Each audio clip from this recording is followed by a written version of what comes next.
Olá pessoal, sejam bem-vindos às notícias da semana e como não poderia ser diferente, vamos falar do nosso senador Sérgio Moro e tudo aquilo que envolve a polêmica Gilmar Mendes, STF e a suposta calúnia cometida pelo senador. Mas como aqui fazemos o correto e cumprimos o devido processo legal, antes de qualquer comentário, vamos possibilitar a defesa daquele que está sendo acusado. Vamos lá? Prestem atenção. Para você a minha indignação pela denúncia que foi oferecida contra mim pela PGR.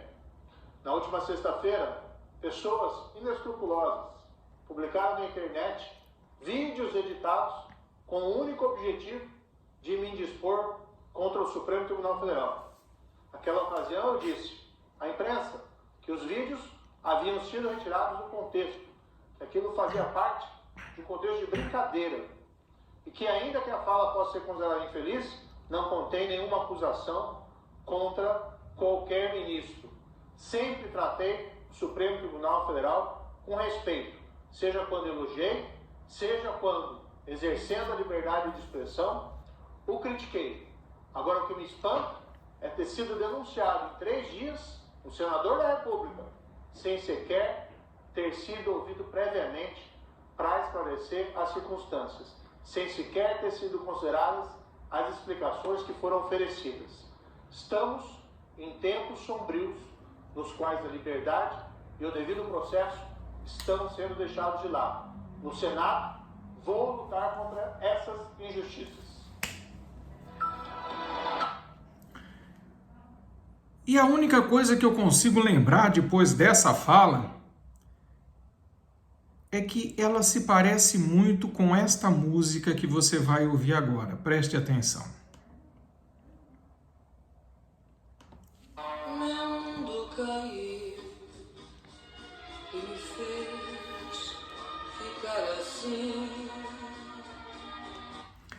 E o mundo caiu porque desde o caso Mensalão e depois evoluímos ao famoso grupo de Curitiba, quando falávamos da Operação Lava Jato, e esse mesmo senhor, hoje senador, desrespeitava a Constituição Federal e simplesmente dizia que ele não seguia a Constituição porque era obrigatório seguir exatamente a sua moral e os bons costumes.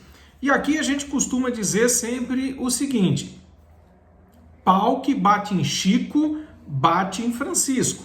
Então você hoje não se preocupa com os direitos e garantias fundamentais, mas mais cedo ou mais tarde o feitiço vira contra o feiticeiro. O Estado garantista, o Estado democrático, ele existe exatamente para que nós tenhamos segurança jurídica.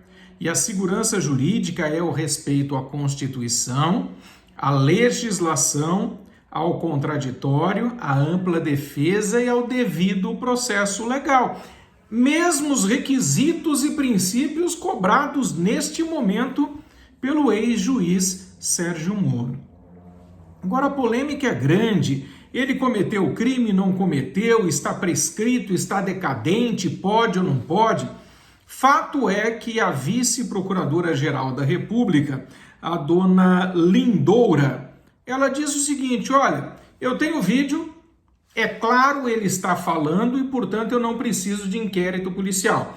Se eu não preciso de inquérito, ele não precisa se defender de forma antecipada. Ele pode se defender no processo. Problema nenhum.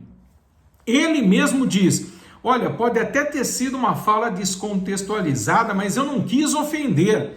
Ora, senhor Sérgio Moro, isso se discute, obviamente, durante o processo, né?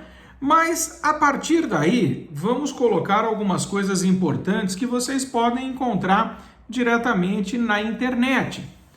Provas robustas existem? Provas só existem no processo. Fora do processo, eu não posso falar em provas robustas. O crime de calúnia, que teoricamente teria acontecido contra o ministro Gilmar Mendes, ofendendo inclusive a casa onde ele se encontra, o STF, está previsto no artigo 138 do Código Penal, que eu convido os senhores para ler. e lá você tem a menção de que caluniar alguém imputando-lhe falsamente fato definido como crime, a venda de HCs. Pena, detenção de 6 meses a 2 anos e multa. E isso nos diz muita coisa, porque na medida em que nós estamos trabalhando com as questões relativas ao senador Sérgio Moro, a primeira coisa que se pergunta, qual era a data da imputação? É totalmente irrelevante. O que é importante é quando o ministro Gilmar Mendes tomou conhecimento da imputação. A partir daí, abre-se o prazo decadencial de 6 meses para que ele exerça o seu direito à ação. Ponto. Então, esta pergunta já é equivocada. Depois, é caso de prisão preventiva? Óbvio que não. A prisão preventiva lá do artigo 310, 312, falamos ontem, quando falávamos exatamente do criminalista em ação. Prisão preventiva é só para crimes punidos com reclusão e deve obedecer os requisitos do artigo 312. Nós acabamos de falar, é um crime punido com detenção, com pena inferior a 4 anos. Isso significa que se você olhar o artigo 33 do Código Penal, a condenação até 4 anos leva ao regime aberto. Acima de 4 até 8 leva ao semiaberto. Acima de 8 você coloca em prisão e, portanto, preventiva nenhuma caberia aqui, muito pelo contrário. Outro equívoco da imprensa. Uma outra pergunta que se faz nesse contexto é exatamente o seguinte: o senador pode ser julgado pelo STF?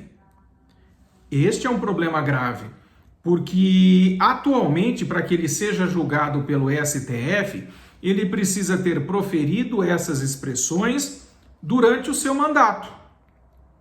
E neste momento, durante o mandato, essas expressões têm que ter conexão com o mandato, porque senão ele não pode ser julgado pelo STF.